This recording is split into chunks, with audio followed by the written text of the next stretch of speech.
డ్యూవన్. హే శ్రేష్ఠ, ఓ God, లేచావా? ఎలా ఉన్నావు? శ్రేష్ఠ పడుకో. హే లేదు, తను లేవలేదు, పడుకునే ఉంది. చాలు ఆపు వర్ణిక. ఏంటి ఆపేది?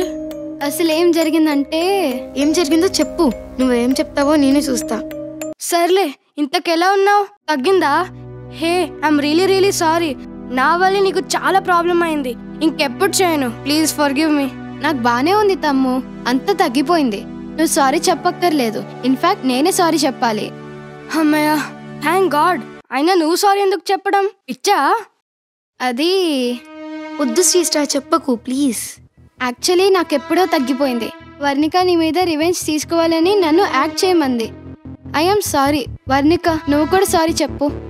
నేను చెప్పను. వాడెంత చేశాడు మనకి. I won't. అయ్యో వద్దు, సారీ చెప్పదు వర్ణిక.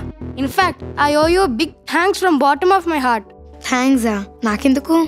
నీ వల్లేగా ఒక ఫ్రెండ్ ఎలా ఉండాలి, కేర్లు తీసుకోవాలి, వాల్యూ ఎలా ఇవ్వాలని తెలిసింది. మీ ఇంటిని వదిలి ఇంత క్రిటికల్ సిచ్యువేషన్ లో శ్రేష్ఠకు తోడుండి రియలీ సేవ్డ్ హర్. నన్ను భరించావు కూడా. Thank you so much Varnika. I'm really proud to have you as my friend. నిజంగా అంటున్నావా డ్యూవన్? అవునే, మా తమ్ముడు మారిపోయాడు. He's my best brother.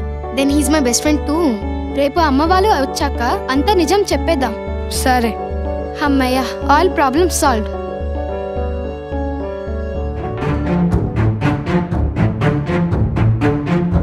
కానీ నా ప్రాబ్లం సాల్వ్ అవ్వలేదు.